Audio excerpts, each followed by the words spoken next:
اللهم صل على حبيبنا وسيدنا ومولانا أبي القاسم المصطفى محمد. اللهم صل على محمد وآل محمد. وآل محمد. اللهم صل على اللهم محمد صل على اللهم صل محمد وآل محمد. وعلى آله اللهم وصحبه صل على الميامين محمد وآل المنتجبين. Jemaah sekalian yang berbahagia, kita bersyukur bersua kembali dalam keadaan sehat walafiat. Kita teruskan surat Al-Anfal, surat yang ke-8. Malam ini kita masuk ayat 11 sampai ayat 15. Mari kita masuk ke screen untuk sama-sama membaca surat Al-Anfal, surat yang ke-8, ayatnya 11 sampai 15. Bagi jemaah yang ingin ikut membaca Al-Quran, silakan buka surat 8, Al-Anfal, ayatnya 11 sampai 15.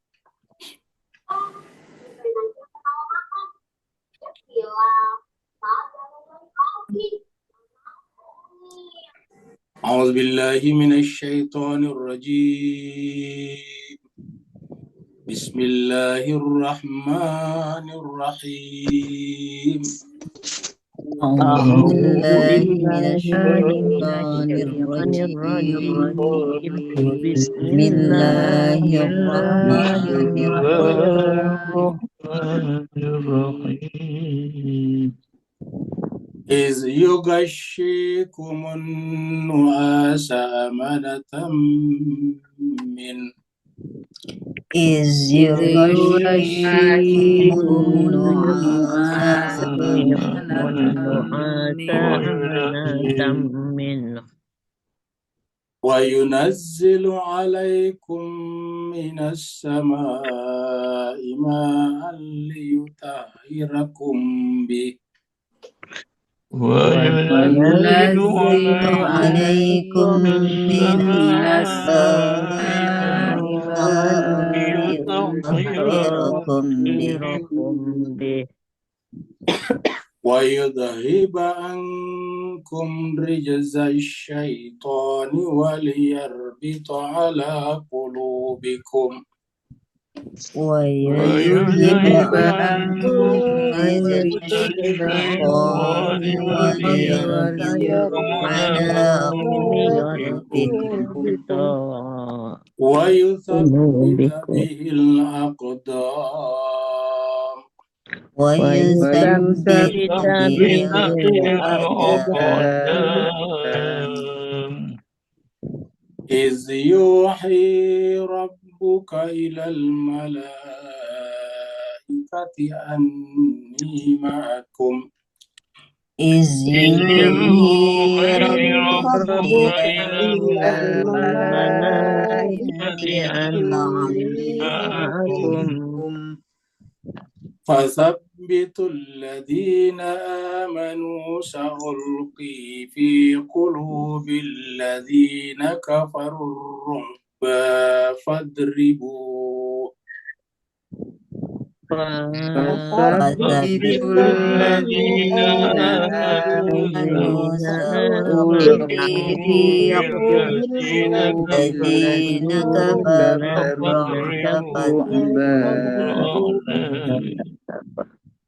فاضربوا فوق الأعناق واضربوا منهم كل بنان فاضربوا فوق الأعناق واضربوا منهم كل بنان ذلك بأنهم شاقوا الله ورسوله ذلك بأنهم شاقوا الله ورسوله ومن يشاقق الله ورسوله فإن الله شديد العقاب ومن يشاقق الله ورسوله فإن الله شديد العقاب ذلكم فذوقوه وأن للكافرين عذاب النار Zalikum fatuhu wa anna lil-kafirina adzaban nar. Ya ayyuhalladzina amanu idza laqitumul ladzina kafaru zahfa. Ya ayyuhalladzina amanu idza laqitumul ladzina kafaru zahfa Fala tuwalluhumul adbar. fala tuwalluhumul adbar. Sadaqallahul aliyyul azim. Sadaqallahul aliyyul azim. Allahumma salli wa sallim wa zid wa barik ala Rasulillah wa alil taha ala Rasulillah wa alil Allahumma salli ala Muhammad wa ali Muhammad. Allahumma salli ala Muhammad.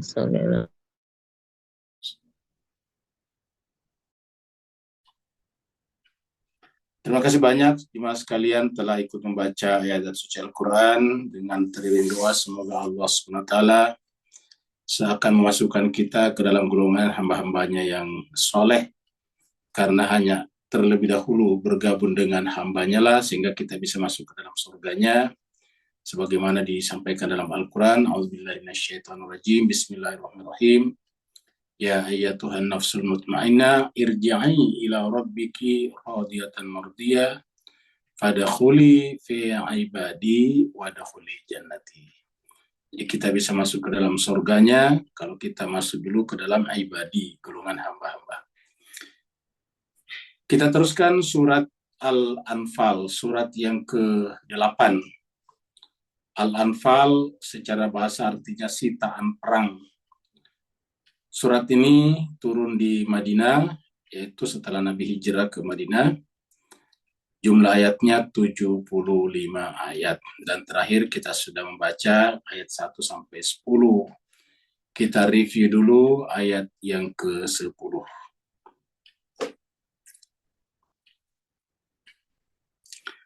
Di ayat ke-10 Allah SWT berfirman, A'udzubillahi minasyaitonirrajim, Bismillahirrahmanirrahim.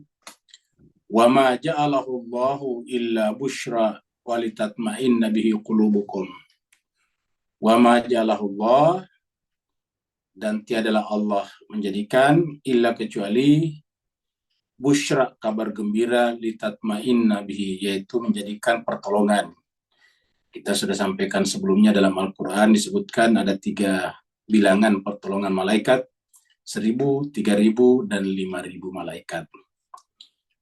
Nah, Allah mengatakan tiadalah Allah menjadikan atau memberikan pertolongan itu adalah kecuali dalam rangka busyra, memberikan kabar gembira, walitatma'inna bihi qulubukum, dan juga mendatangkan ketenangan bagi kalbu kalian, yaitu orang beriman. Wa man nasru illa min indillah, karena tidak ada pertolongan kecuali pertolongan dari sisi Allah. Jadi siapa saja yang ingin mendapatkan pertolongan, harapannya hanyalah kepada Allah. Tidak ada pertolongan selain pertolongan Allah. Innallaha, sungguhnya Allah azizun hakim, maha perkasa, lagi maha bijaksana. Kita masuk ayat baru, ayat yang ke-11.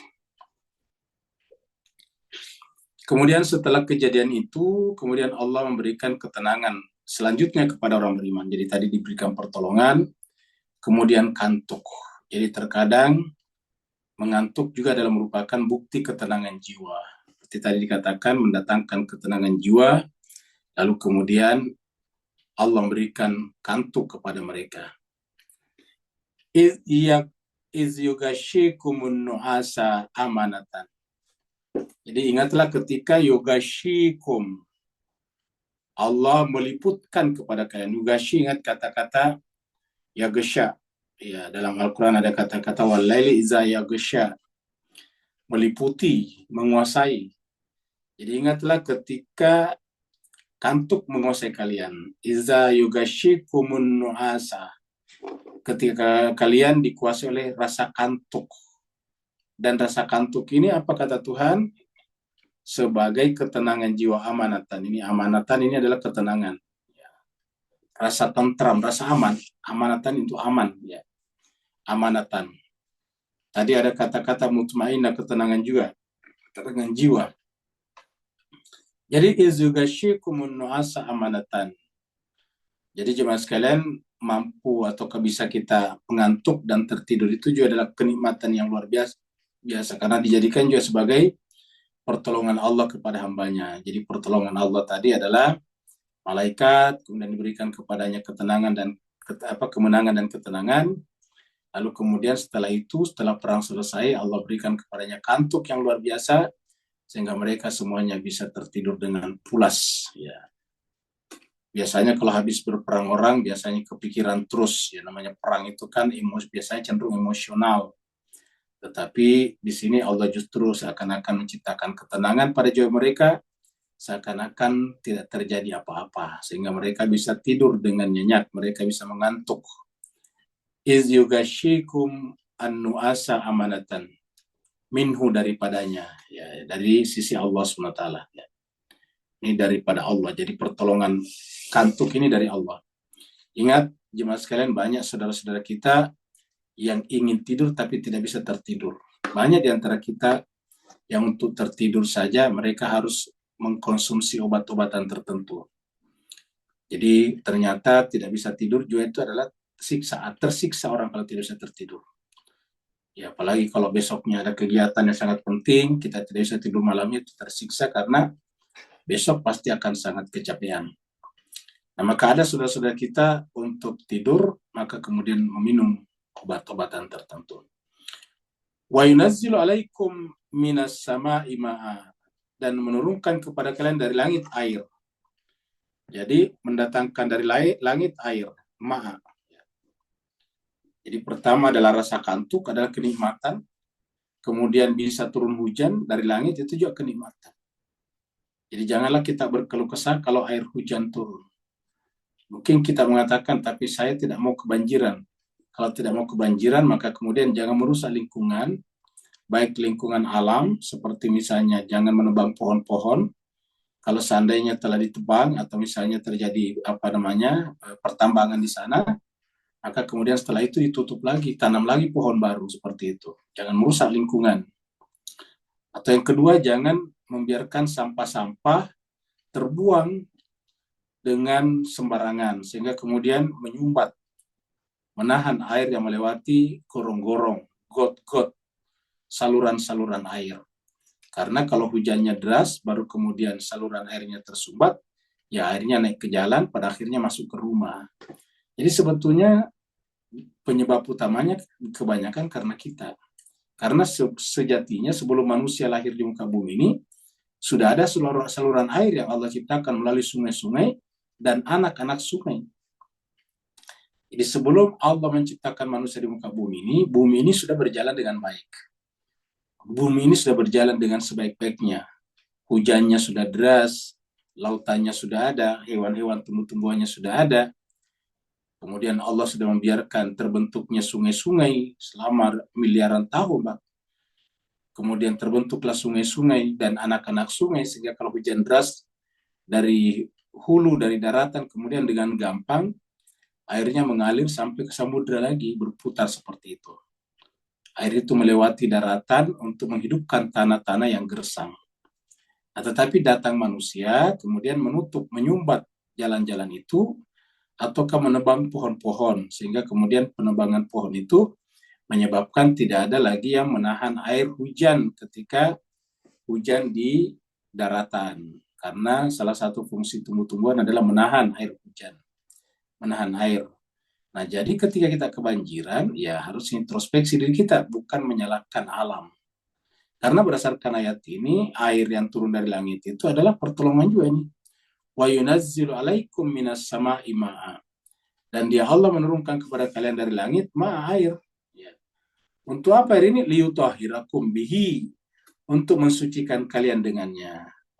Jadi di sini kita lihat liyutahhirakum bihi menggunakan kata tohhira. Ya. Ingat kata-kata tohhira di sini juga digunakan pada jiwa juga. Kali tohara ini dalam ilmu fikih yang namanya bersuci namanya tohara.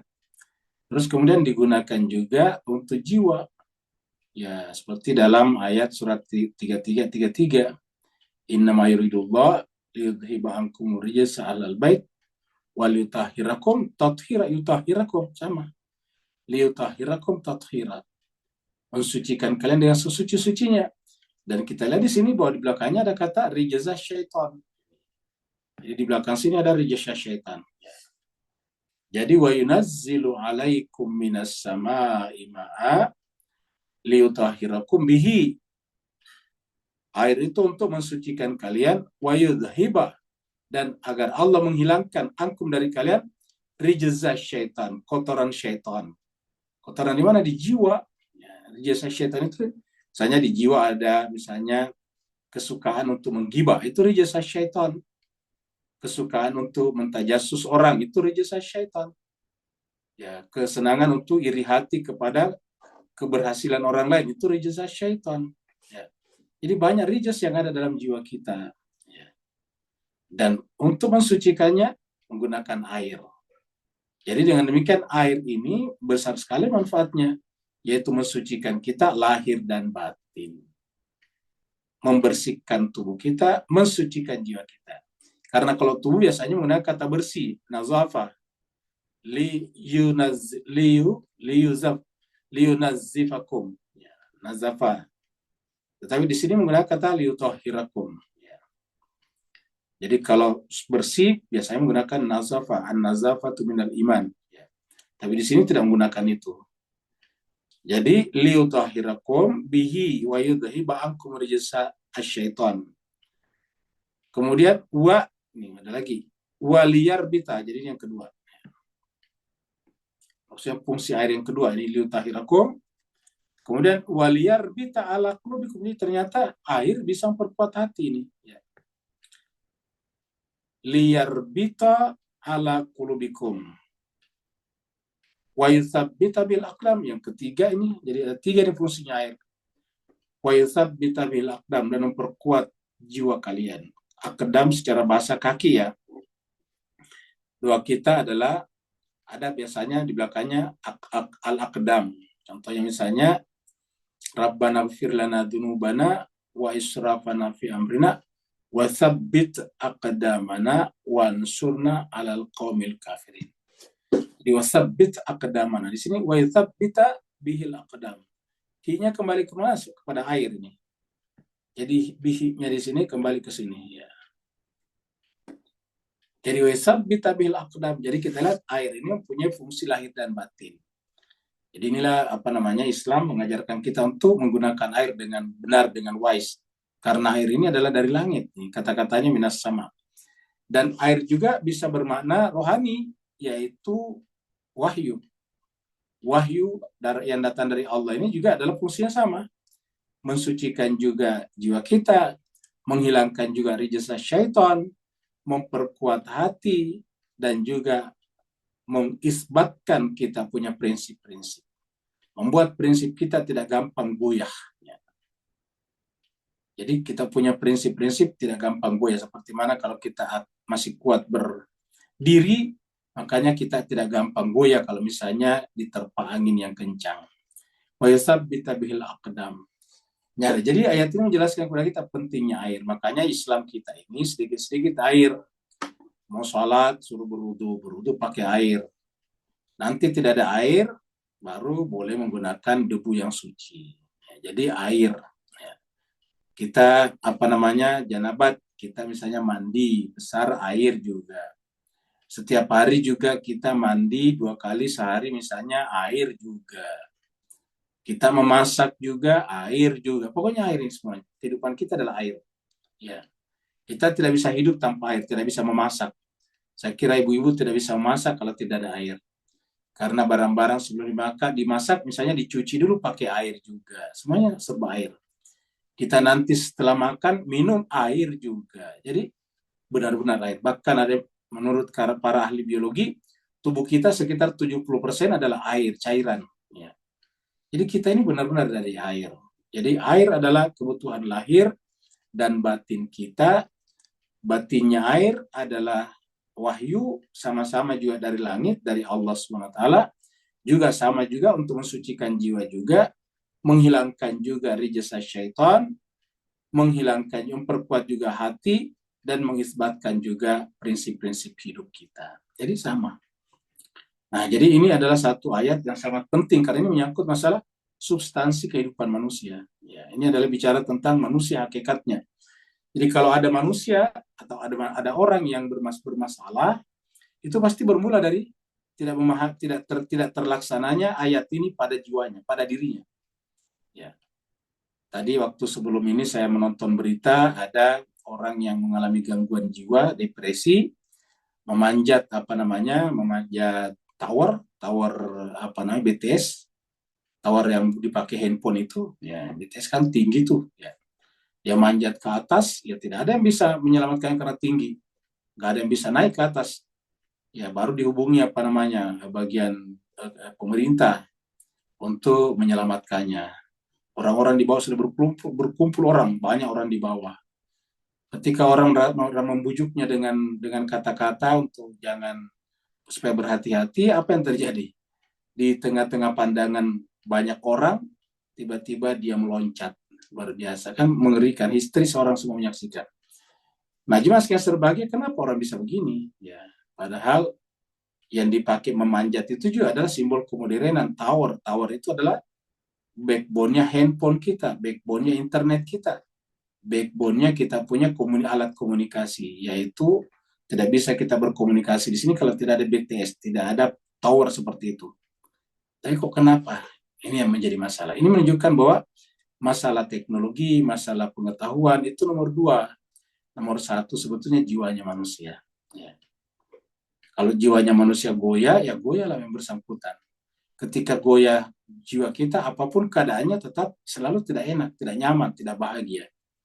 Walaupun semuanya ada, serba ada, ya semua ada, tetapi tetap kita tidak merasa enak. Serba salah, ya. Kalau orang mengalami gangguan kejiwaan, serba salah, ya. Berbicara dengan sesama salah, cenderung dia misalnya merusak, tidak berbicara juga nggak enak, dia cenderung stres, nah seperti itu. Jadi apa saja, ya dipenuhi kebutuhannya, setelah dipenuhi kebutuhannya juga tidak bahagia, tidak dipenuhi kebutuhannya sama juga. Jadi seperti dalam Al-Quran kita pernah baca di surat Al-Araf, bagaikan anjing diberikan tulang dia tetap menjulurkan lidahnya, tidak diberikan atau dibiarkan begitu saja tetap menjulurkan lidahnya. Apa sebabnya? Karena manusia masalahnya adalah di dalam kalbunya. Maka kalbu inilah yang perlu kita perhatikan, dan yang bisa mengobati kalbu kita adalah Allah melalui kitab sucinya. Seperti yang kita baca di sini. Jadi kata-kata wa yunazzilu alaikum minas samai sama dengan wa yunazzilu alaikum minas samai, misalnya adalah wahyu, Al-Quran, Alkitab. Seperti dalam kata-kata inna anzalnahu fi lailatul qadr, ya. Jadi Allah menurunkan itu Al-Quran dari langit juga. Nah, dengan demikian Al-Quran adalah memiliki fungsi seperti air di dalam jiwa kita, atau air memiliki fungsi seperti wahyu dalam jiwa kita. Nah, jadi inilah kita lihat ayat yang mendukung ini. Ini surat Ali Imran, ya. Surat yang ketiga ayatnya 154. Allah berfirman, "Tsumma anzala 'alaikum min ba'dil ghammi amanatan." Jadi yang dibicarakan ini sama nih, ya. Tsumma kemudian, atau ada yang mengatakan bahwa surat Ali Imran ini adalah tentang perang Uhud. Sedangkan yang tadi surat Al-Anfal adalah perang Badar. Tsumma anzal, maksudnya sama-sama perang. Tsumma anzal 'alaikum min ba'dil ghammi amanatan. Kemudian dia menurunkan untuk kepada kalian min ba'dil ghammi, setelah kalian dikuasai oleh rasa sedih hati. Ya, apa rasa sedih hati di perang Uhud? Yaitu kalah. Kita lihat bahwa orang Muslim di Uhud itu kalah karena pengkhianatan beberapa di antara mereka yang meninggalkan tempatnya yang telah ditugaskan Rasul.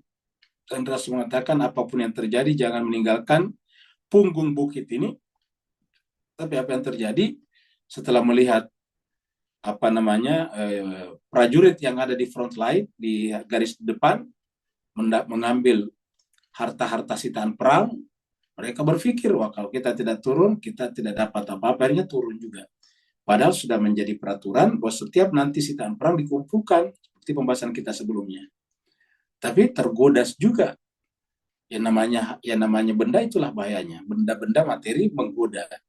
Maka kemudian mereka turun, akhirnya kemudian pertahanan di atas bukit menjadi tidak ada, dan ternyata orang-orang kafir Quraisy itu bersiasat saja, lalu kemudian berputar mengitari gunung, tiba-tiba muncul di atas punggung bukit yang telah ditinggalkan. Akhirnya kemudian umat Islam pada saat itu, prajurit Islam menjadi bulan-bulanan, menjadi sasaran empuk pemanah-pemanah ulung daripada orang kafir Quraisy. Sehingga mereka kemudian lari tunggang langgang dan meninggalkan Nabi di tengah-tengah mereka. Jadi, summa anzal alaikum min ba'dil ghammi, rasa sedih karena kalah, amanatan, rasa aman ya. Apa buktinya? Nuasa, yaitu ngantuk. Jadi tiba-tiba nuasa yaghsha ta'ifatan. Jadi apa yang bisa kita tangkap di sini itu bahwa kekalahan itu tidak mempengaruhi. Jadi orang-orang yang dekat hubungannya dengan Allah itu baik kemenangan ataupun kekalahan sama saja, ya. Profit ataupun loss sama saja, ya. Untung ataupun rugi sama saja. Kenapa? Karena tidak berpengaruh bagi mereka. Kalau dia untung berarti mendapatkan benda, dia rugi artinya kehilangan benda. Tapi yang namanya benda hakikatnya tidak ada. Jadi dengan itu kan tidak terlalu berpengaruh, tidak berpengaruh pada dirinya. Sehingga ini tadi di Badar terjadi kemenangan, di Uhud terjadi kekalahan. Tapi apa yang sama? Sama-sama ada nuas, sama-sama ada kantuk yang Allah berikan ini. Nuasan yaghsha ta'ifatan. Kantuk yang meliputi, menguasai sebagian mereka minkum. Ta'ifatan minkum. Kenapa disebut ta'ifatan minkum? Ya tadi yang tetap istiqamah bersama dengan Nabi. Yang mungkin tidak akan dapat pertolongan itu kan mereka pergi lari meninggalkan medan perang karena takut. Wa taifatun, dan ada satu golongan kada hammathum anfusuhum. Ya. Jadi ada satu golongan lagi dari kalangan umat Islam juga. Kada hammathum anfusuhum. Mereka dikuasai oleh kecemasan atas diri mereka sendiri. Ya. Jadi ada juga. Jadi ada yang cuma bisa tidur dengan nyenyak, ada yang tidak bisa tidur. Kenapa? Karena hammathum anfusuhum. Mereka dikuasai oleh kecemasan. Ini kalau kita cemas itu tidak bisa tidur. Ya. Kada hammathum anfusuhum, diri mereka itu dikuasai oleh kecemasan sampai pada tingkat yazunnuna billahi ghairal haq, sampai menduga-duga Allah dengan dugaan yang tidak benar. Misalnya ada yang berkata, apakah benar Muhammad ini rasul? Ya kalau dia rasul, kenapa kita kalah? Coba lihat. Dia tidak mau melihat pada dirinya bahwa kekalahan itu bukan karena rasul, tapi karena dirinya tidak patuh kepada perintah rasul. Ya. Tetapi mereka sudah kalah akibat perbuatan mereka. Lagi-lagi yang dicari-cari kesalahannya Rasul, sampai dia katakan yazunnuna billahi ghairal haq. Mereka menduga-duga Allah dengan dugaan yang tidak benar. Menduga Allah berarti menduga Rasul. Dengan zannal jahiliyah, dengan dugaan zan jahiliyah. Apa itu zan jahiliyah? Selalu berpikir negatif thinking. Ya, jadi itulah zannal jahiliyah. Dan di antara kita manusia termasuk orang Islam masih banyak di antara kita yang pikirannya itu dikuasai oleh zannal jahiliyah. Ya, sama dengan mereka ini. Kalau kita selalu dikuasai oleh zannal jahiliyah, ya kita tidak bisa tidur nyenyak. Kenapa? Ya karena kita selalu dikuasai oleh kecemasan. Ahammathum anfusuhum. Ya. Yaquluna, sehingga mereka bahkan berkata, halana minal amri min syai'. Apakah memang kita punya wilayah untuk mengatur masalah ini? Apakah masalah ini kita punya otoritas, punya kemampuan untuk mengaturnya? Jadi artinya bahwa mereka berkata, apakah ada bagi kami kemampuan untuk mengatur semua ini? Karena mereka berkata, kenapa semuanya harus diserahkan kepada Muhammad? Kenapa harus semuanya diserahkan kepada Allah? Kenapa bukan kita? Ini. Kenapa bukan kepada kami, lana, ini bagi kami? Jadi kata-kata halana, apakah ada bagi kami minal amr? Ya, misya sedikit apapun dalam urusan ini. Ya. Qul, katakanlah Muhammad, innal amra kullahu lillah. Yang namanya urusan peperangan itu urusan Allah. Makanya ketika Allah si Rasulnya mengatakan kamu tidak boleh turun dari punggung bukit, ya itu tidak boleh. Begitu dia turun, berarti memenuhi kepentingan pribadinya atau hawa nafsunya, akhirnya kalah. Nah, sekarang mereka kalah. Mereka tidak mengakui, mengatakan, ya apakah kami tidak boleh mengambil keputusan seperti itu? Nah, kata-kata itu kita artikan seperti ini. Mereka tadi yang kalah, yang lari, yang dikuasai oleh kecemasan, apakah tidak boleh bagi kami untuk mengambil keputusan dalam perang ini? Kenapa semuanya harus pada Nabi? Kira-kira gitulah. Ya, maka Allah mengatakan, wahai Muhammad, jawablah, kul, innal amra kullahu lillah. Kalau berkaitan dengan peperangan, karena menyangkut masalah nyawa, maka harusnya terjadi yang disebut dengan ketertiban. Harus ada kepatuhan agar tertib. Ya, tertib itu artinya disiplin. Begitu ada yang tidak disiplin, ya bisa mempengaruhi yang lain. Seperti prajurit yang ada di punggung bukit tadi. Gara-gara mereka, akhirnya semuanya kalah. Walaupun mereka tidak banyak, tetapi sangat penting posisinya. Kenapa? Karena dia yang melindungi prajurit yang ada di bawah, yang berjalan, berhadapan-hadapan dengan musuh. Dia yang meluncurkan anak panah kepada musuh, sehingga memperlambat laju kemajuan mereka. Yukhfuna fi anfusihim, bahkan Allah mengatakan yukhfuna fi anfusihim ma la yubaduna laka. Bahkan mereka masih menyembunyikan dugaan-dugaan buruk, dugaan-dugaan jahiliyah, ini dugaan jahiliyah di dalam diri mereka, masih ada mereka sembunyikan. Ma la yubaduna laka, apa yang tidak mereka ungkapkan kepada Muhammad. Jadi yang mereka ungkapkan itu hanya sebagian saja, masih banyak lagi yang mereka sembunyikan. Apa yang disembunyikan yaitu dugaan-dugaan negatif kepada Nabi dan Allah. Yaquluna, mereka berkata, lau kana lana minal amri syai'un ma qutilna hahuna. Seandainya mereka berkata, yaquluna, mereka berkata, lau kana lana, seandainya kami punya wewenang, otoritas juga, diberikan juga kebebasan untuk mengatur urusan ini, seandainya kami diberikan sesuatu untuk mengatur urusan ini, makutilna, kami tidak mungkin terbunuh di sini. Maksudnya, saudara kita tidak banyak terbunuh. Makutilna hahuna, kita tidak terbunuh atau tidak kalah di tempat ini. Coba kita lihat sekali, Mas sekalian. Yang menyebabkan kekalahan mereka, tetapi kemudian mereka memprotes seakan-akan penyebabnya itu adalah Nabi. Ya. Sehingga berkata, seandainya kami punya urusan, kami diberikan wewenang, kami bebas, makutilna hahuna, kami tidak mungkin terbunuh di sini. Jadi artinya apa? Terbunuhnya beberapa di antara mereka, mereka lemparkan kepada Nabi. Qul, katakanlah Muhammad, lau kuntum fi buyutikum, kalau kalian semuanya ada di rumah-rumah kalian, la barazal ladina kutiba alaihimul qatlu, niscaya la barazal ladina kutiba alaihimul qatlu, ila, niscaya pergilah orang-orang yang telah dituliskan baginya untuk terbunuh itu ila madajim, untuk menempuh tempat-tempat kejadian yang telah ditentukan. Kata ditentukan di sini yang telah tercatat oleh Allah. Yang telah dicatat. Kata kutiba itu kan ditulis, ya. Kenapa Allah menuliskannya? Ya karena mereka sendiri yang telah memilih. Kata-kata kutiba artinya Allah menuliskan berdasarkan tindakan mereka, karena ilmu Allah itu mendahului kejadian, tetapi kejadian itu sendiri adalah pilihan mereka. Kalau bukan pilihan mereka, tentu mereka tidak salah.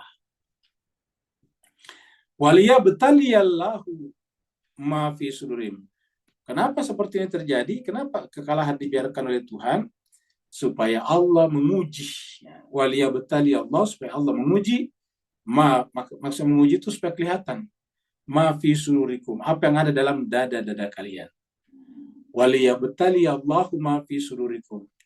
Waliyumahhisa ma fi qulubikum, dan supaya dia membersihkan, menghilangkan kotoran-kotoran yang ada di dalam kalbu kalian.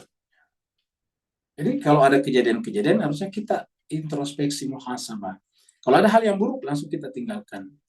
Wallahu alimun bidzati sudur, karena Allah itu alim, maha mengetahui, sangat mengetahui bidat yang ada di dalam as-sudur, dada kesadaran kita.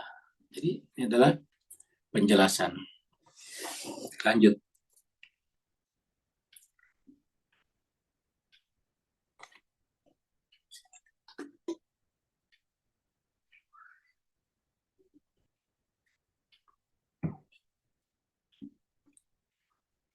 Iz yuhi rabbuka ilal malaikati. Ingatlah ketika Tuhanmu mewahyukan. Jadi iz yuhi rabbuka. Jadi Tuhanmu mewahyukan kepada siapa? Ilal malaikat. Jadi malaikat juga statusnya menerima wahyu. Jadi proses perpindahan ilmu dari Tuhan ke malaikat juga menggunakan kata wahyu. Karena kan malaikat dia tidak punya ilmu. Ingat jawaban malaikat di surat Al-Baqarah ayat 31 atau 32 ketika Allah mengatakan ambiuni biasma'i haula in kuntum shadiqin. Sampaikanlah kepada saya nama-nama itu kalau kalian benar. Apa kata mereka? Waqalu, mereka berkata la ilma lana illa ma 'allamtana. Kami tidak punya ilmu Tuhan illa kecuali ma 'allamtana. Ma itu ilmu yang kamu ajarkan kepada kami. La ilma lana illa ma 'allamtana. Kami tidak punya ilmu kecuali ilmu. Maknya di situ adalah ilmu. Ma mausulah. Kami tidak punya ilmu kecuali ilmu yang kamu ajarkan kepada kami. Jadi ilmunya malaikat adalah ilmu yang diajarkan Allah. Proses pengajaran atau perpindahan ilmu dari Tuhan ke malaikat juga menggunakan kata wahyu. Ya. Artinya apa? Sifatnya huduri. Ya.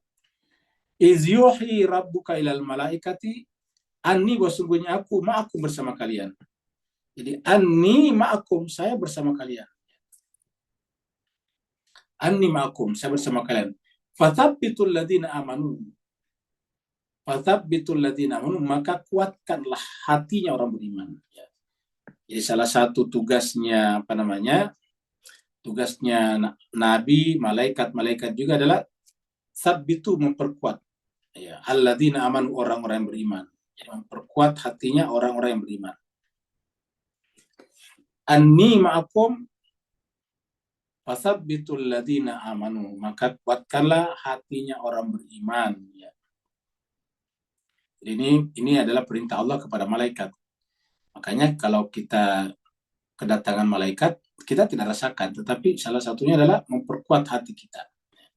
Kapan malaikat datang bersama kita? Kita sampaikan kalau kita baca Quran terutama. Karena di dalam hadis qudsi dikatakan siapa yang baca Quran, maka kemudian nazalat alaihimus sakinah wa ghasyiatumur rahmah wa khaffat alaihimul malaika. Malaikat-malaikat bersusun-susun kepadanya. Sa'ulki fi qulubil ladzina kafaru ru'ba. Saya akan meletakkan, ya, menyimpan fi qulubi, di dalam kalbunya siapa? Alladzina kafaru, orang-orang kafaru. Apa itu ar-ru'ba? Ketakutan ini, ketakutan.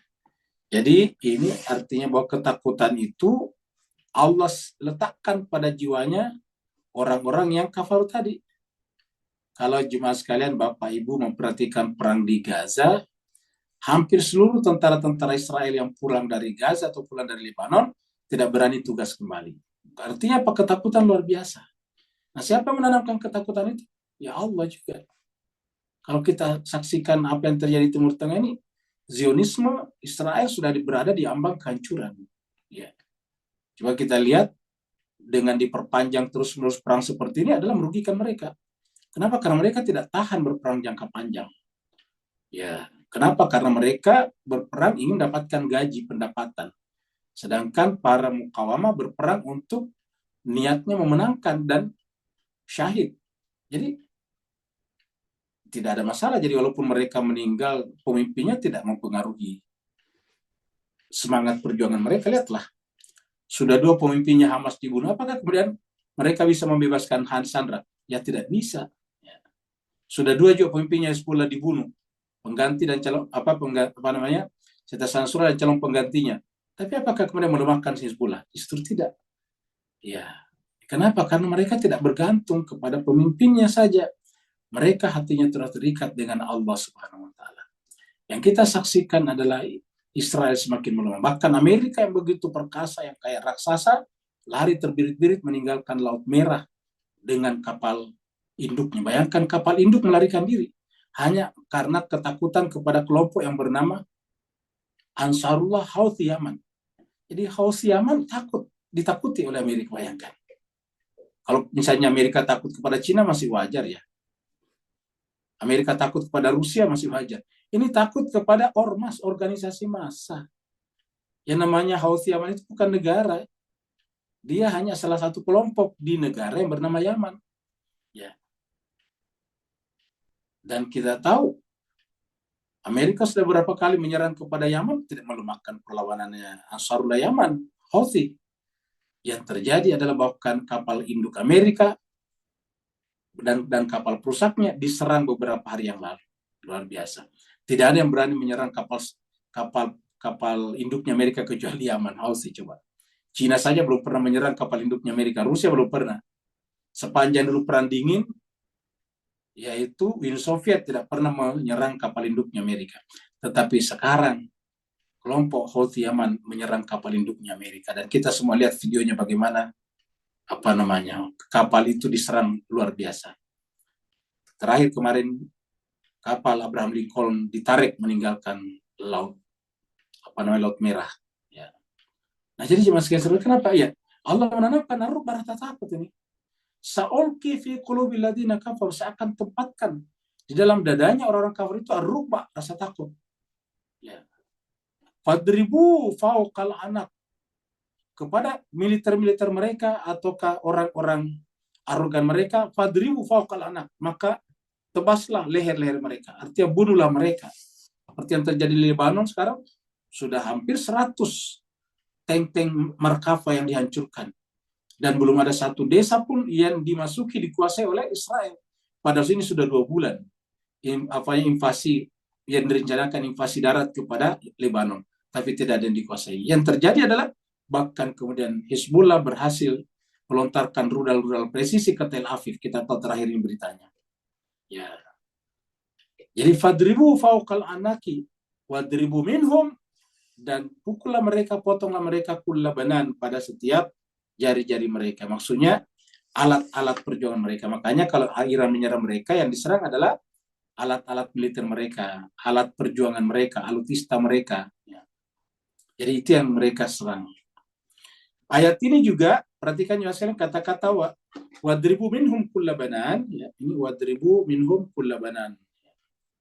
Ayat ini juga dipakai untuk memahami surat Al-Maidah tentang potonglah tangannya pencuri, kan ada di surat Al-Maidah. Ya.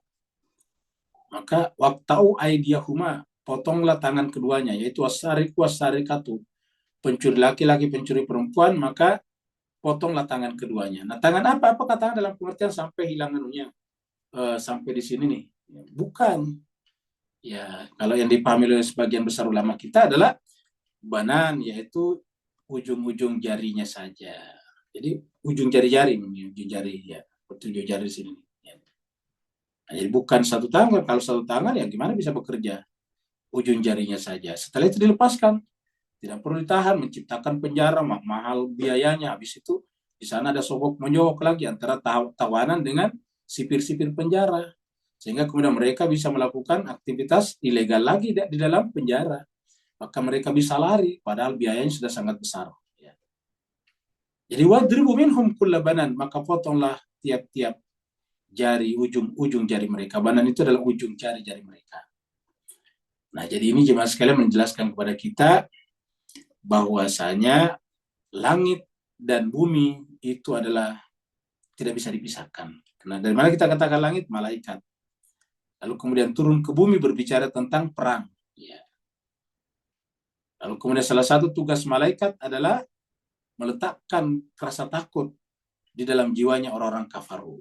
Dan kita sekarang saksikan, yang namanya Israel dulu itu dia bangga-banggakan dirinya sebagai negara adidaya, melawan Mesir, Mesir kalah, dikepung oleh 6 negara, 5 atau 6 negara dulu, Mesir, Suria, Lebanon, Yordania. Tapi kemudian mereka semuanya kalah pada saat itu, tahun 67. Ya. Hanya bahkan cuma 6 hari pada tahun 72 kalau tidak salah, tentang perang Yom Kippur itu. Tetapi cuma sekali berbahagia. Dulu diceritakan bahwa Israel bisa menang cuma 6 hari melawan negara-negara Arab di sekitarnya. Tapi sekarang ini Israel melawan organisasi saja, organisasi massa. Sekarang sudah 1 tahun lebih tidak bisa mengalahkan Hamas di Gaza, padahal Gaza sudah terisolasi dan tidak bisa mengalahkan apalagi Hizbullah. Apa bukti kalau tidak bisa mengalahkan Hamas di Gaza? Padahal yang digembor-gemborkan Hamas itu sudah hancur, ya tidak bisa membebaskan Sandra.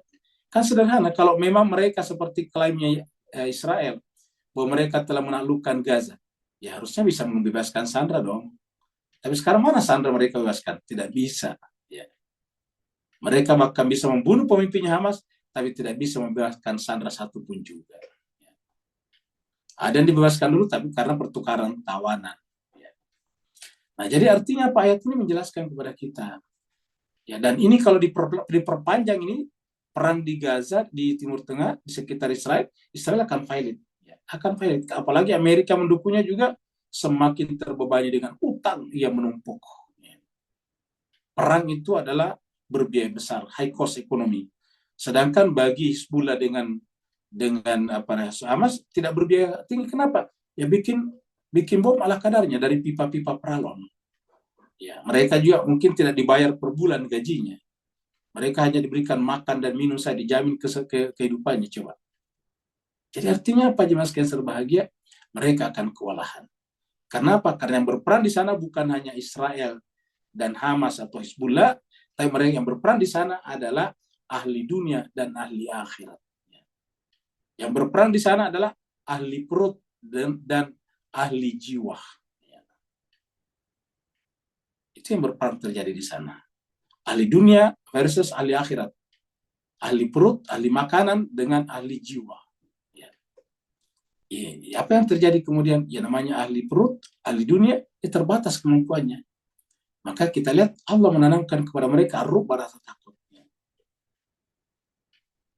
Kita lihat surat Al-Ahzab.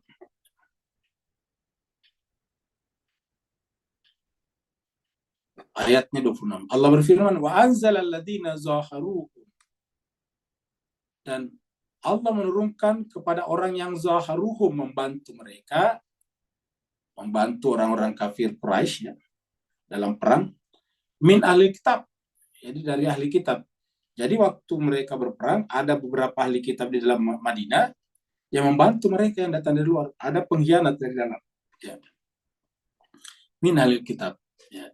Maka apa yang dilakukan? Allah turunkan kepada mereka min sayasihim. Ya. Membantu mereka musuh-musuh Nabi dari luar itu dari benteng-benteng mereka. Min sayasihim, dari benteng-benteng mereka. Kan orang-orang Yahudi itu yang ada di Madinah pada saat itu tinggal di dalam benteng-benteng, di dalam di dalam ghetto-ghetto, ya, dalam enclave. Ada benteng itu seperti Khaybar yang terkenal, benteng Khaybar. Wa kadzaba fi qulubihimur ru'bah. Lalu kemudian Allah masukkan di dalam kalbu mereka ar-ru'bah. Mereka tinggal di dalam benteng, mengkhianati Nabi dari sana, tetapi mereka tertanam dalam jiwa rubah rasa takut. Ya. Sehingga apa yang terjadi kemudian? Fariqan taqtuluna, sebagian kalian wahai Islam, orang Islam mengikut Nabi kalian bunuh. Wa ta'siruna fariqan, dan sebagian kalian tawan. Ya. Jadi ketika benteng-benteng pertahanan orang Kainuka ini, Bani Quraiza maksudnya.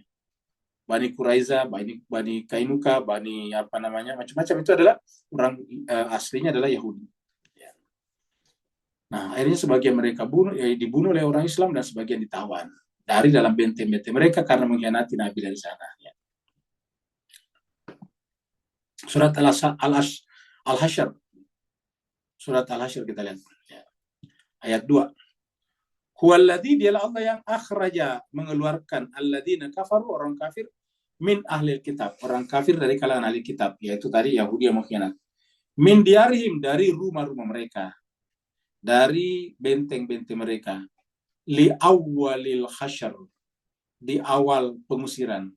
Artinya kenapa mereka terusir? Ya karena mereka sendiri yang telah mengkhianat tadi, seperti pembahasan kita sebelumnya di surat Al-Ahzab ini tadi. Ya, jadi karena pengkhianatan mereka, seperti tadi Bani Quraiza, yang paling terakhir nanti itu adalah di Khaybar, Akhirnya kemudian mereka terusir karena kan ada perjanjiannya. Kalau mereka mengkhianat ya mereka harus pergi. Ya. Terjadilah pengusiran. Ya, kenapa diusir? Ya apa namanya, kalau di penjara gimana? Banyak sekali dikasih makan. Diusir, suruh pergi. Ya. Jadi huwaladzi akhrajal ladzina kafaru min ahlil kitab. Apakah ini akan terjadi nanti di Israel? Saya yakin, saya yakin-yakinnya Pak Ustaz, hakul yakin akan terjadi di Israel pengusiran seperti ini. Kita tinggal tunggu waktunya tidak jauh ke depan. Ya. Akan terjadi juga nanti adalah al-hasyr, di mana orang-orang Israel yang datang dari Eropa yang disebut dengan Yahudi Askenazi itu akan terusir kembali dari Israel, tanah-tanah orang Palestina. Ya. Mereka adalah pendatang dari Eropa, datang ke sana merampas tanah-tanah Israel, akan terjadi pengusiran suatu saat, seperti yang diceritakan dalam ayat ini. Dialah Allah akan mengeluarkan mereka, alladzina kafaru, yang melakukan kejahatan ini. Min ahli kitab, yaitu orang Yahudi yang ada di Palestina, di tanah-tanah Palestina. Min diarihim, dari rumah-rumah mereka. Rumah-rumah mereka mewah akan ditinggalkan. Makanya Iran, Hizbullah, Hamas tidak ingin merusak rumah-rumah mereka itu. Kenapa? Ya mereka nanti tinggalkan. Akan menjadi apa? Menjadi sitaan perang. Menjadi al-anfal. Sitaan perang itu dikembalikan kepada siapa? Orang-orang Palestina sesuai dengan tanah itu miliknya siapa. Kan nanti ketahuan tuh. Yang terusir ketahuan ini tanahnya siapa dulunya. Ya. Jadi min diarim, dari rumah-rumah mereka. Li'awwalil khasyam. Jadi ini akan terjadi kembali di mana mereka akan meninggalkan Israel, lalu rumah-rumah mereka ditinggalkan, lalu kemudian diberikan kepada orang Palestina. Insya Allah. Amin ya rabbal alamin. Min diarim li awalil khasyam. Ma zanantum ayyakhruju. Kalian sendiri tidak pernah menyangka, ini mazan, kalian tidak pernah menyangka. Jadi artinya orang Islam pada saat itu, padahal ini orang Islam ini sesama dengan Nabi. Artinya secara kekuatan sepertinya tidak mungkin. Mazanantum, kalian sendiri tidak pernah menyangka ayakhruju, bahwa mereka orang Bani Quraiza, orang Yahudi yang ada di sana itu akan keluar karena mereka sudah berabad-abad tinggal di sana. Ada yang mengatakan sudah ribuan tahun bahkan. Ayakhruju, keluar dari sana. Ya. Kalian sendiri tidak pernah menyangka bahwa dia akan keluar. Ini juga yang terjadi sekarang di Israel. Banyak orang tidak menyangka. Mana mungkin Israel bisa kembali dari sana, keluar dari sana. Sementara didukung oleh kekuatan besar, ada Amerika, ada Inggris di belakangnya, ada negara-negara Five Eyes. Ya, bagaimana mungkin ada negara-negara NATO? Kalian tidak menyangka bahwa mereka akan keluar. Wazanu, dan mereka menyangka, maksud mereka, orang Yahudi menyangka, anam, bahwa mereka itu mani'atuhum khusunuhum min Allah. Mereka berpikir bahwasanya benteng-benteng mereka bisa membentengi, bisa mencegah mereka dari azab Allah. Artinya mereka berpikir benteng ini kuat, tidak mungkin kita keluar dari sini. Jadi sekarang Israel itu sebetulnya negara benteng, kan di benteng itu Israel, ada pagar-pagarnya. Jadi negara benteng juga, dan sekarang bentengnya kuat, mereka tidak pernah berpikir kalau ini akan hancur. Seperti mana mereka dulu, mereka tidak pernah berpikir bahwa benteng-benteng mereka sanggup, ya, tidak sanggup ternyata mencegahnya dari azab Allah. Fa'atahumullahu min haitsu lam yahtasib. Tapi kemudian Allah mendatangkan kepada mereka kekalahan, kehancuran, azab dari arah yang mereka tidak nyangka. Min haitsu lam yahtasibu, dari arah yang mereka tidak duga, tidak sangka. Setelah itu wa kadzafa fi qulubihim ruba, lalu Allah memasukkan ke dalam kalbu mereka ruba, ketakutan yang luar biasa. Yukhribuna buyutahum, di mana kemudian rumah-rumah mereka dihancurkan, biaidihim, oleh tangan mereka sendiri. Jadi dapat ditayangkan, mereka dia berpikir daripada rumah saya diambil oleh orang lain, dihancurkan. Ya, dihancurkan rumah-rumah mereka. Kalau Israel, apakah yang menghancurkannya? Mungkin ada nanti yang menghancurkan, tapi tidak banyak. Kenapa? Mayoritas mereka sudah meninggalkan Israel, sudah ketakutan. Sekarang yang jadi sasaran setiap hari adalah Tel Aviv, ibu kota Israel. Kita setiap saat nonton berita selalu membara itu Tel Aviv. Ya. Jadi yukhribuna buyutahum biaidihim. Ya. Mereka sendiri menghancurkan rumah-rumah mereka dengan tangan-tangan mereka, dan juga wa'aidil mu'minin, dan tangannya orang mukmin. Fa'tabiru ya ulil absar. Nah, apa kata ayat ini? Ambillah itibar, itibar. Ya. Ambillah pelajaran. Ya ulil albab wa ya ulil absar. Yang kenapa menggunakan ulil absar bukan ulil albab? Karena absar itu pandangan jauh ke depan. Jadi ayat ini memang disiapkan untuk melihat kondisi sekarang di Palestina, di Israel sekarang. Maka kita semuanya diminta tabiru, ambillah pelajaran dari ayat ini. Ya ulil absar, wahai orang memiliki pandangan futuristiknya, pandangan yang jauh ke depan sana. Tabiru, ambillah ibarat, iktibar, wahai orang-orang memiliki daya pandang ke depan. Jadi artinya apa, ini ayat ini diturunkan untuk kejadian seperti ini. Ya. Kita lanjutlah lagi.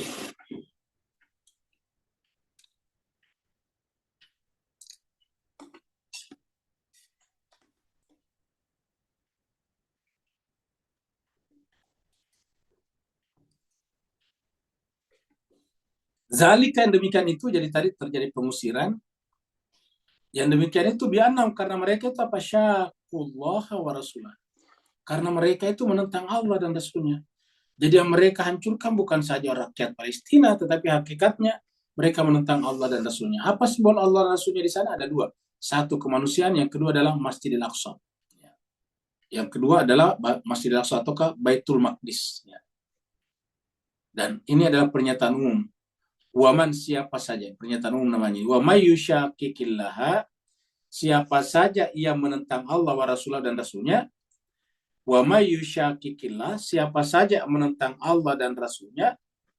Fa innallaha, kesungguhnya Allah syadidul iqab.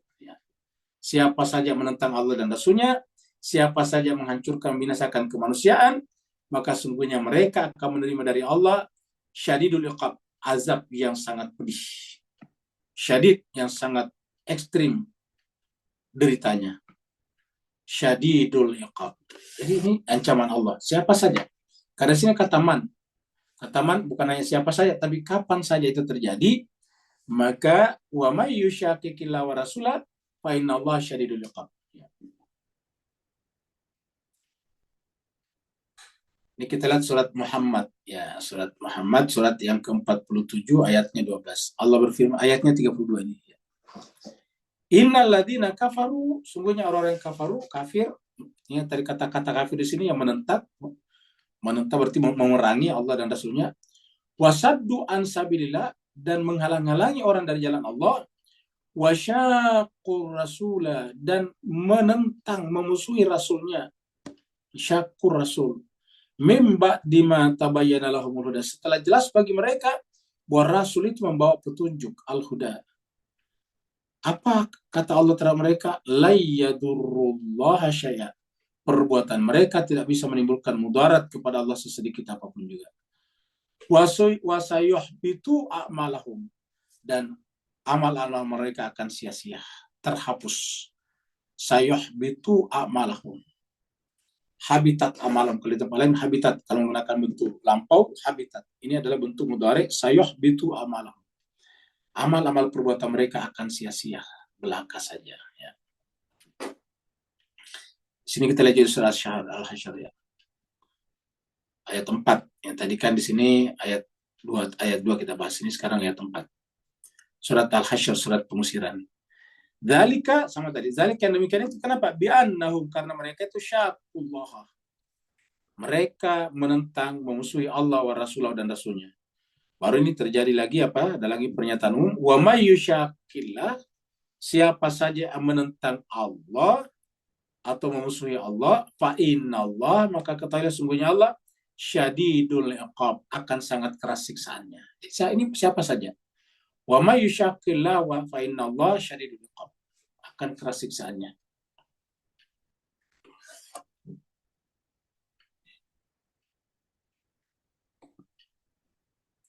Siksa yang paling berat nanti adalah neraka jahanam.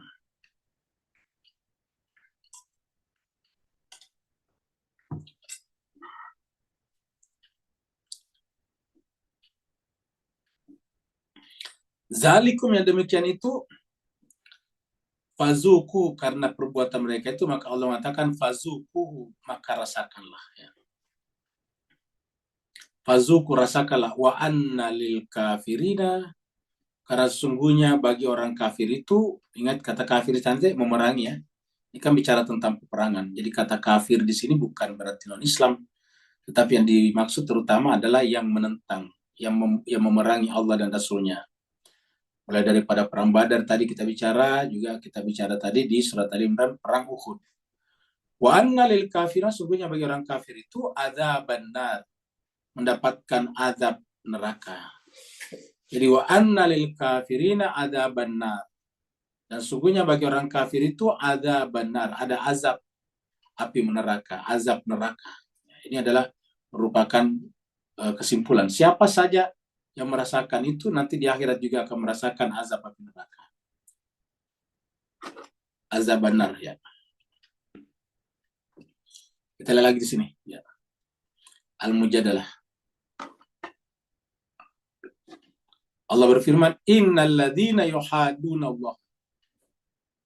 Sungguhnya orang-orang yang yuhaduna Allah, menentang Allah, wa rasulahu, dan rasulnya, kubitu, mereka akan dihinakan, kama kubita, sebagaimana dihinakannya alladzina min qablihim, orang-orang sebelum mereka. Jadi kubitu, dihinakan, ini bentuk majhul, bentuk pasif. Mereka dihinakan sebagaimana dihinakannya alladzina, orang-orang yang min qablihim, sebelum mereka. Ya. Jadi kubitu kama kubital ladzina min qablihim.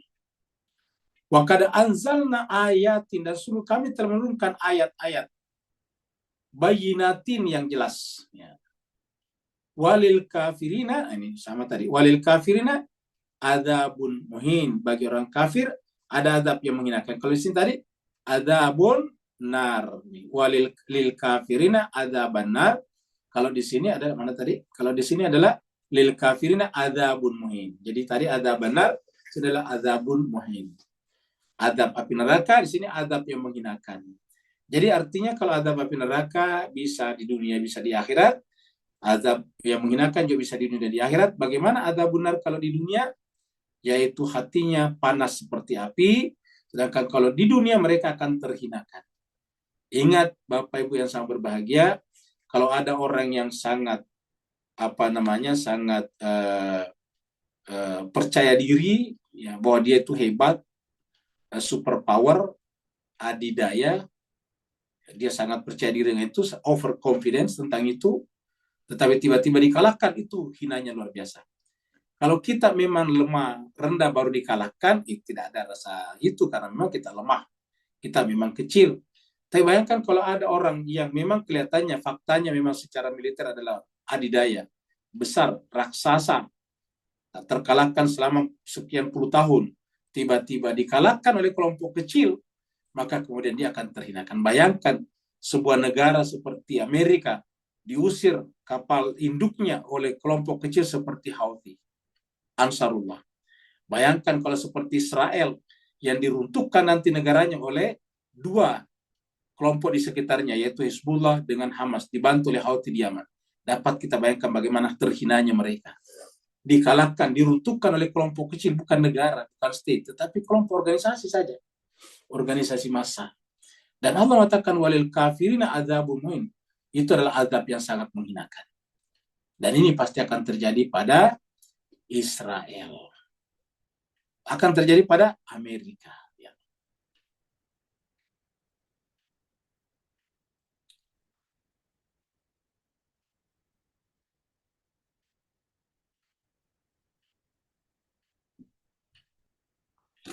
Ya ayyuhalladzina amanu, wahai orang-orang beriman. Iza laqitumul ladzina kafaru. Jadi ini untuk orang beriman. Dan ini jemaah sekalian, ingat kata-kata di sini, orang-orang yang beriman. Jadi tanda orang beriman itu, perhatikan, tanda orang beriman itu, ini berdasarkan ayat ini. Artinya marilah kita coba juga menilai orang beriman berdasarkan ayat ini. Karena ayat Al-Quran kan petunjuk ya.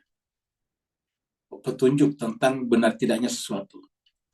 Nah, Allah mengatakan, ya ayyuhalladzina amanu, wahai orang-orang beriman. Jadi yang dipanggil orang-orang yang beriman. Apa pesan Allah? Idza laqitum, apabila kalian berjumpa, bertemu, alladzina kafaru, orang kafaru tadi penentang Allah dan Rasulnya. Kafaru di sini adalah kalau di Timur Tengah sekarang seperti Amerika dan Israel, Zafan maju menyerang kamu. Kan Israel menyerang menyerang Hamas, menyerang Gaza dan Lebanon, menyerang juga Houthi di Yaman, dibantu oleh Amerika, Inggris. Nah, apabila kamu berjumpa dengan yang seperti itu, Zafan dalam keadaan menyerang, fala tawalluhumul adbar. Jangan kamu berpaling ke belakang. Ini kata-kata ini. Dan saya yakin dan percaya mereka para mukawamah di Timur Tengah paham sekali ayat ini. Hamas di Gaza tahu ayat ini dan dia melaksanakan ayat ini. Hizbullah di Lebanon tahu ayat ini dan melaksanakan ayat ini. Ansarullah Houthi di Yaman tahu ayat ini dan melaksanakan ayat ini. Iran sebagai sebuah negara dipimpin oleh ulama, apalagi tahu ayat ini dan melaksanakan ayat ini. Ya, begitu juga kelompok-kelompok mukawamah yang ada di Irak dan di Suriah. Mereka semuanya tahu dan baca ayat ini. Kenapa? Al-Qur'annya cuma sama. Dimanapun juga sama Al-Qur'an yang kita baca. Dan ayat ini mengatakan, iza laqitumul ladzina kafaru, apabila kamu berjumpa dengan mereka orang kafir itu, zafan, maju menyerang kamu, fala tuwallum, jangan kau mundur ke belakang. Al-adbar, kata-kata ini, jangan mundur ke belakang ya. Jangan pernah mundur ke belakang. Dan ini yang terjadi kita lihat pada Hamas. Bayangkan sudah 1 tahun lebih dibombardir terus-menerus, tidak ada negara luar bisa membantunya karena terisolasi. Mesir sendiri tidak bisa berbuat apa-apa ya.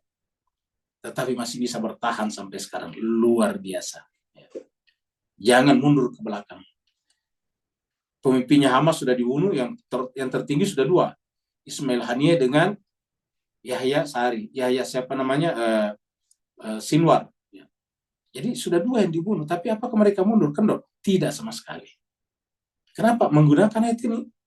Apabila kalian berjumpa dengan alladzina kafaru, zafan, apabila kamu menjumpai orang-orang Israel itu yang telah merampas tanah-tanah kalian, maju menyerang, fala tuwalluhumul adbar, jangan mundur ke belakang. Fala tuwalluhumul adbar. Ini yang terjadi di Lebanon ya.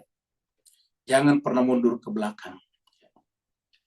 Bahkan di ayat lain dikatakan apabila berjumpa dengan seperti ini, jangan berpecah belah. Nah, mari kita lihat ayat yang mirip. Kita lihat surat Muhammad ya. Faiza laqitumul ladzina kafaru, apabila kalian berjumpa dengan orang kafaru, fadarbar riqab, maka pancunglah leher mereka, maksudnya bunuhlah mereka ya. Hatta idza azhantumuhum, sampai ketika kamu berhasil mengalahkan mereka, fasyuddul wasaq ya. Maka kemudian perkuatlah ikatan. Syuddul wasaq itu ikatan ya. Ikatannya diperkuat, maksudnya pengupungannya itu kuat. Jadi kalau kamu bisa mengalahkan mereka, melemahkan mereka, jangan sama sekali lengah, jangan sama sekali lengah sedikit pun juga. Fasyuddul wasaq, kuatkanlah ikatannya, perkuatlah pengupungannya. Fa imma mannan ba'du wa imma fida. Ini ada imma di sini. Jadi ada 2 pilihan di sini. Kalau kamu sudah mengepung mereka, menahan mereka, fa imma manna ba'du, kamu boleh memilih apakah membebaskannya setelah itu, wa imma fida, ataukah meminta fida, tebusan, fidyah ya. Jadi Allah memberikan Allah memberikan 2 pilihan kepada orang Islam pada saat itu, dan dua-duanya boleh, yaitu fa imma manna ba'du, apakah kamu membebaskan mereka setelah mereka kamu tangkap, dalam pengertian di sini dibebaskan begitu saja karena alasan-alasan kemanusiaan, wa imma fida, atau kamu minta tebusan, pertukaran tawanan, bisa juga. Wa imma fida, meminta pertukaran tawanan. Fida itu tebusan. Bahkan bisa juga minta bayaran kepada mereka karena banyak korbannya. Jadi fa imma manna ba'du wa imma fida. Jadi 2 ini, imma. Hatta tada al-harb, sampai selesainya perang. Auzaraha, menerima tebusan ini dari sini tadi ke sini ya. Apakah engkau membebaskan mereka atau menerima tebusan dari mereka, fidyah dalam bentuk tebusan dari mereka sampai selesainya perang. Zalik, yang demikian itu Allah berikan kepada jadikan sebagai hukuman, walau insya Allah, karena kalau Allah mau, lan tasara minhu, Kalau dia mau, la intasara minhum, Allah tidak akan menolong mereka. Walakin liyablu ba'dukum ba'dakum bi ba'din. Akan tetapi peperangan ini adalah caranya Allah menguji sebagian kalian terhadap sebagian yang lain. Liyabluwakum, menguji kalian. Walladzina qutilu fi sabilillah, adapun orang yang terbunuh di jalan Allah, kan berarti menunjukkan orang yang berperang bisa terbunuh di jalan Allah. Maksudnya orang yang berperang dari mukawamah bisa terbunuh. Dikatakan walladzina qutilu, dan adapun orang yang terbunuh di jalan Allah, fala yudilla amalam, tidak akan sia-sia amal perbuatannya. Amal perbuatannya tidak akan ada yang hilang. Ya. Satu lagi di sini nih. 845. Ya ayyuhalladzina aman, wahai orang beriman. Iza lakitum fi'atan, apabila kamu berjumpa dengan satu kelompok pasukan musuh. Seperti sekarang umat Islam ketemu dengan Israel. Apa yang harus dilakukan? Fasbutu, teguhkanlah persatuan kalian. Fasbutu artinya teguhkan. Kuatkan persatuan kalian. Kuatkan hati kalian. Isbatkan hati kalian. Isbatkan juga persaudaraan kalian. Jadi harusnya di Timur Tengah ini harusnya melahirkan persatuan. Yang paling besar ada apa? Antara Sunni dan Syiah. Di kalangan Sunni juga antara Syafi'i, Hambali, dan Wahabi. Jangan sampai ada yang menusuk dari belakang di sana. Ya. Harusnya Wahabi juga ikut membantu Palestina. Kenapa? Ya karena dia banyak hidup. Wahabi ini banyak hidup dari jemaah haji dari seluruh dunia. Bukan hanya orang Wahabi yang berhaji, banyak seluruh dunia. Mereka hidup. Kenapa? Karena mereka di Saudi. Ya. Maka harusnya mereka juga menyuarakan pembebasan kepada Palestina. Harusnya di mana-mana mereka juga mengecam Israel.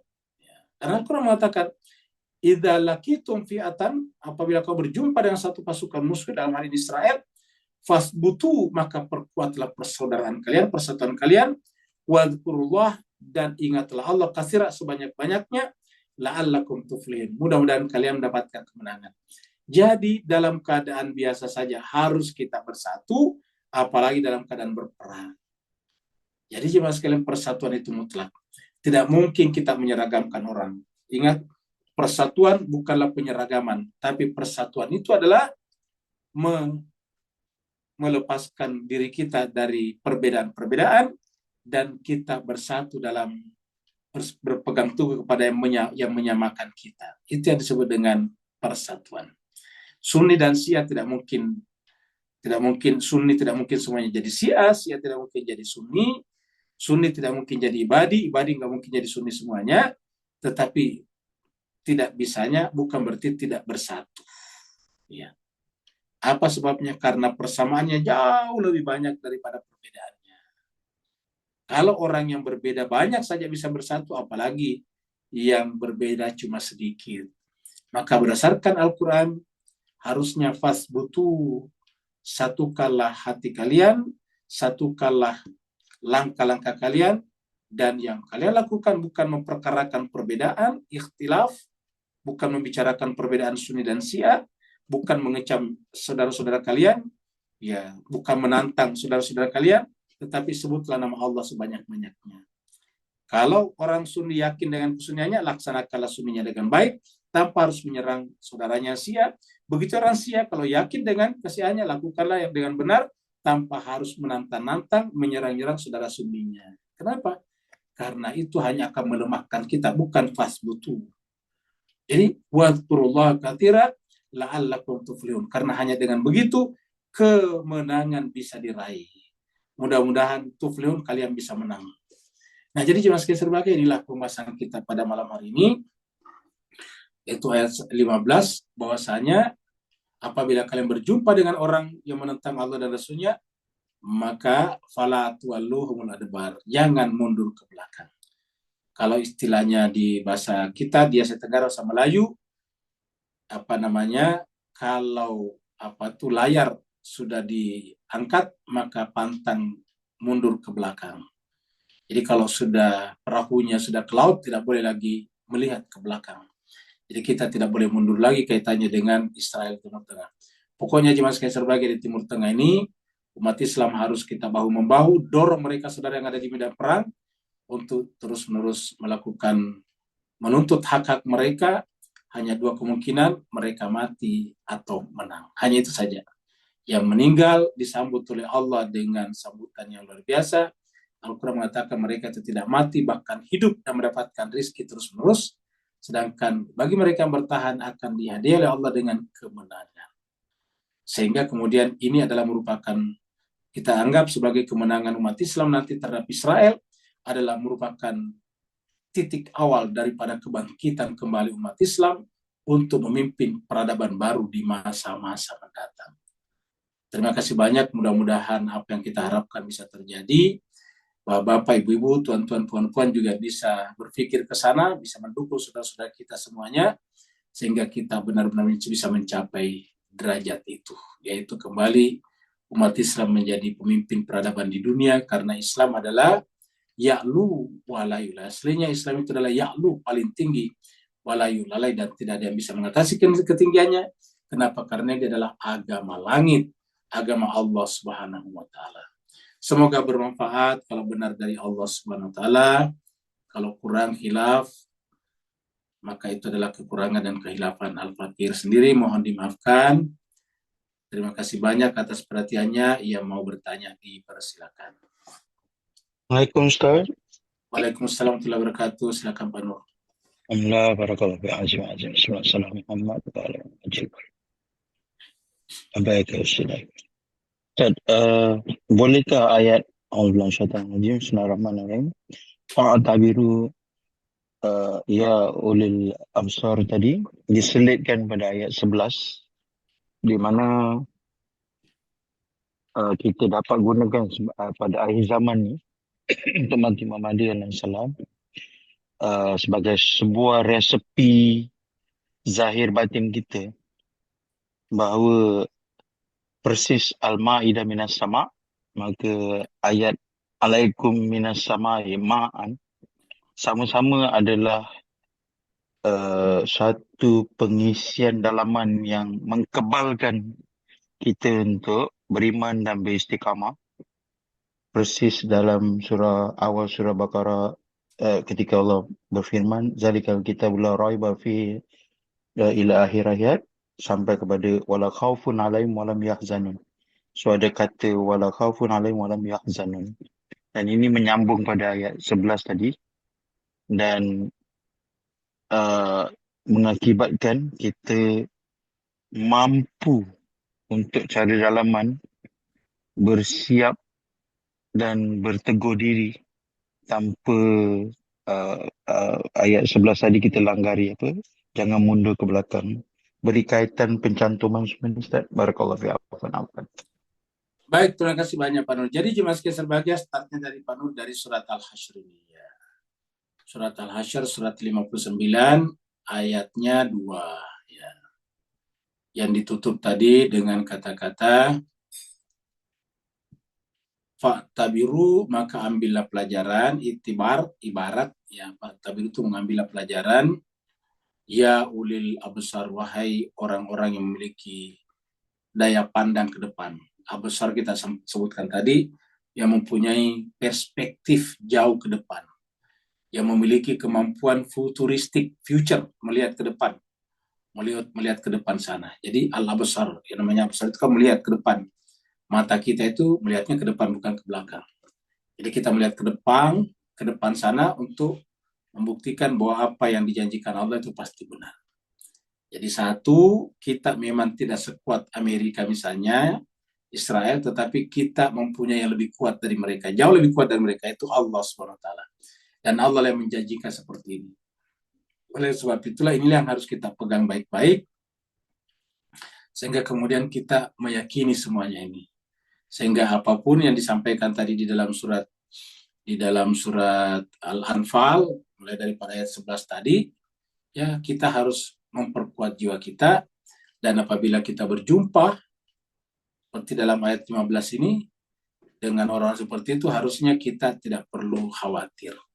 Jadi kan masih banyak di antara kita yang melihat ini ke Timur Tengah itu kok seperti ada ketidakpastian, penuh dengan bahkan terguncang, jangan-jangan Tuhan tidak ada, jangan-jangan kok bisa umat Islam dibunuh begitu saja. Ya perlu kita sampaikan bahwasanya yang sudah terbunuh oleh mereka itu justru di sana dia mulia di hadapan Allah. Seandainya kita bisa menjumpai mereka, mereka akan berharap semua kita di belakang akan mengikuti jalan hidup mereka. Itu diabadikan di dalam surat Yasin. Ya. Sedangkan bagi yang hidup, Allah akan berikan kemenangan kepada mereka. Karena kemenangan ini penting, karena kalau tidak, maka selama-lamanya akan menderita seperti ini. Misalnya sekarang mereka tidak melawan. Ya akhirnya kemudian bukan hanya Palestina yang akan diambil, tapi juga nanti Yordania akan diambil. Mesir akan diambil. Suriah akan diambil, dan upaya ke situ sudah ada. Karena mereka bercita-citakan apa yang disebut dengan The Greater Israel. Israel Raya namanya. Israel Raya itu sudah mencakup daripada Suriah, Yordania, kemudian Saudi, kemudian juga Mesir dan sebagainya, sampai ke Irak. Itu adalah Yordania bagi mereka. Ya, The Greater Israel, Israel Raya. Nah, jadi pasti akan ke sana. Dengan demikian, apa yang terjadi di Gaza sekarang, perlawanan dengan korbannya, ini adalah harga yang paling sedikit. Kalau dia tidak melakukan itu, akan harganya lebih mahal lagi. Kenapa? Karena akan menjadi korban jutaan orang dan jutaan kilometer persegi tanah akan diambil paksa oleh mereka. Akan berdiri negara di sana yang besar seperti Amerika Serikat. Lihat Amerika Serikat itu besar sekali. Kenapa? Itu tanah-tanah orang Indian yang dirampas dulu mereka. Jadi tanah-tanah orang Indian diambil oleh mereka, akhirnya sekarang menjadi besar. Dan orang India sekarang menjadi hilang. Akan sangat mungkin orang-orang Arab nanti sana akan hilang. Ya, dibunuh mereka terus-menerus, sehingga kemudian tanah-tanah mereka akan diambil, dirampas oleh mereka. Karena cita-cita mereka adalah Israel Raya dan didukung oleh negara-negara Barat yang kuat secara ekonomi dan militer itu. Dan dengan demikian, berdasarkan ayat ini, kata Pak Nur tadi, kita harus mengambil ibrah aja dari sini. Yaitu, ya ayyuhalladzina amanu idza laqitumul ladzina kafaru. Apabila kalian berjumpa dengan alladzina kafaru, sini adalah musuh. Zafan, yang menyerang, fala tuwalluhumul adbar, jangan mundur ke belakang. Kita tinggal bagaimana caranya saudara-saudara kita semua ini umat Islam bersatu melawan siapa? Melawan Israel, kepentingan Israel. Jadi kalau kita berharap ini yang tidak terlalu penting-penting beribadah ke Mekah dan sebagainya, dikurangi atau ditiadakan. Kenapa? Marilah kita satukan dulu perhatian ke sini. Ya, apa sebabnya jemaah sekalian berbahagia? Karena kita lihat ini, ya harusnya pusatnya Islam yang paling diuntungkan oleh Islam itu membantu Palestina. Yang paling diuntungkan oleh Islam siapa? Kan Saudi. Karena jutaan, puluhan juta, bahkan mungkin ratusan juta orang berhaji dan berumrah setiap tahun. Uang mengalir ke sana dan tanpa iklan, bahkan orang antri. Ya, uang itu kemana? Harusnya kan uang itu dikembalikan kepada umat Islam, karena berasal dari umat Islam. Ya, makanya kita harus tambahkan satu, yang namanya Saudi itu bukan hanya Khadimul Haramain, tapi juga penjaga 3 kota suci, yaitu Mekah, Madinah, dan juga Baitul Maqdis. Nah, ini harusnya dilakukan. Jadi umat Islam harus dipaksa, diorientasikan, dikondisikan supaya bersatu, supaya jangan sampai tuwalluhumul adbar, kalian mundur ke belakang. Jadi makanya tadi ayatnya kita lihat di sini adalah fa'tabiru, ambillah pelajaran ya ulil absar. Jadi siapa yang tidak ingin melihat Palestina menang dan tidak mempunyai tindakan nyata ke situ, berarti tidak mengambil pelajaran dari fa'tabiru ya ulil absar. Dan kita tahu Islam kita adalah bersifat bersifat teleologis, bahwa di ujung kehidupan dunia ini ada kemenangan yang dipimpin oleh seorang pemimpin suci yang bernama Imam Mahdi, Imam Zaman. Ini kan sudah jelas ini, di Islam semuanya diakui, di Sunni ataupun di Syiah. Nah, harusnya kita sudah punya jelas sebetulnya, punya orientasi yang jelas, punya kepastian sejarah ke depan.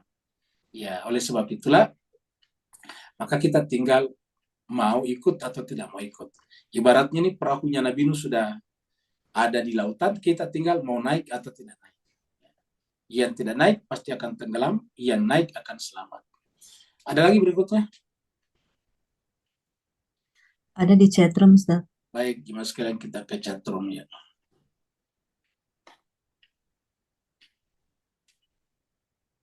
Pak Burhan ya.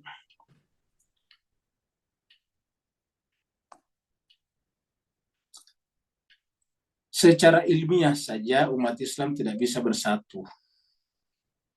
Ya, ini kan pula bersatu dalam siasah. Jadi secara ilmiah kata Pak Burhan tidak bisa bersatu, apatah lagi dalam masalah siasah politik. Banyak usaha telah dilakukan untuk menyatukan umat Islam, seperti Aman Message ya. Pesan aman ini buku kotanya Yordania. Jadi Amma Message itu ulama-ulama seluruh penjuru dunia berkumpul bahwa umat Islam yang namanya Sunni, Syiah, Ibadi dan sebagainya, Syafi'i, Maliki, Hambali itu satu, ya, semuanya sah. Bisa orang mengikutinya, umat Islam bisa mengikutinya dengan bebas. Orang Syafi'i bisa pindah ke Hanafi, Hanafi bisa pindah ke ke Ja'fari, Syiah punya, begitu ya, pindah ke Ibadi, karena ini semuanya sah, kata Aman Message. Dan ini juga diperkuat oleh fatwa-fatwa daripada Mufti Al-Azhar.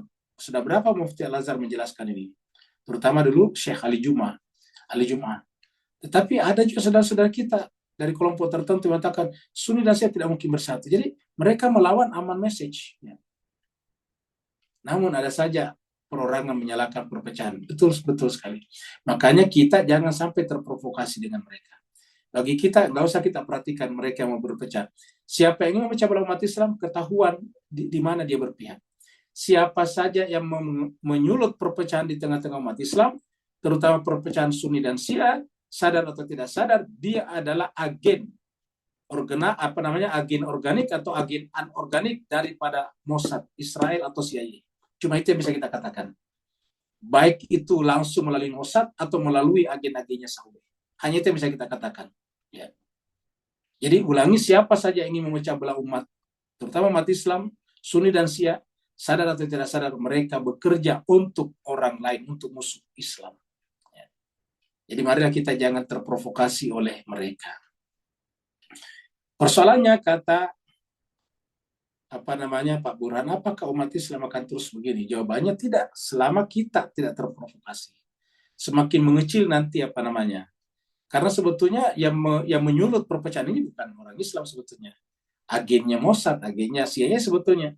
Cuma menyusup menginfiltrate ke dalam umat Islam. Nah, mereka itu sadar atau tidak sadar, ya mereka terpengaruh oleh mereka. Ada yang sadar, mungkin mayoritas tidak sadar.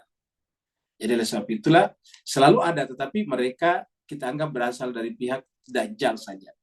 Saya kira begitu. Jadi ada sekarang di akhir zaman adalah Dajjal melawan Imam Mahdi. Ya, seperti itu. Kita tinggal mau ikut yang mana, ikut Dajjal kah, ataukah ikut Imam Mahdi kah. Terima kasih banyak atas perhatian Bapak Ibu sekalian. Mohon maaf atas segala kekurangan. Wa'alafu minkum. Wassalamualaikum warahmatullahi wabarakatuh. Waalaikumsalam warahmatullahi wabarakatuh. Waalaikumsalam warahmatullahi wabarakatuh. Terima kasih.